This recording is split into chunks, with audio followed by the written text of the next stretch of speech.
नमस्ते, म डाक्टर अनुप सुवेदी। म इन्फेक्सियस डिजिजेस र इन्टर्नल मेडिसिनको विशेषज्ञ हुँ।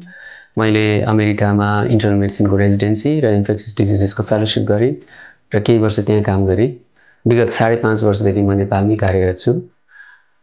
संसारभर नै स्वास्थ्य कर्मीहरूले एउटा ठुलो चुनौती चाहिँ के हो भने आफूले सिकेको सबैभन्दा हाइएस्ट आइडियल्सहरू जस्तो evidence based medicine, ethical practice, अनि त्यसपछि प्रोफेसनलिज्म, अनि पेसेन्ट सेन्टर्ड केयर, यो चाहिँ कसरी आफ्नो दैनिक प्र्याक्टिसमा त्यसलाई उतार्ने भन्ने चाहिँ चुनौती हुन्छ र नेपालमा चाहिँ त्यो चुनौती अझै अलि बढी किन हुने रहेछ भने बिरामीले आउट अफ पकेट तिर्नुपर्छ सबै उपचारको खर्च।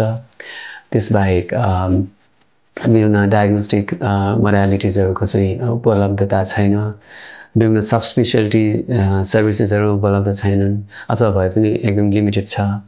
अनि हाम्रो हेल्थ केयर इकोसिस्टमले पनि बिरामीलाई स्वस्थ बनाएको, बिरामीको लागि चाहिँ उच्च गुणस्तरको सेवा दिएको भन्दा पनि यो टेस्ट बढी गरेको, इन्टरभेन्सन बढी गरेको, औषधि बढी लेखेको कुरालाई रिवार्ड गर्छ।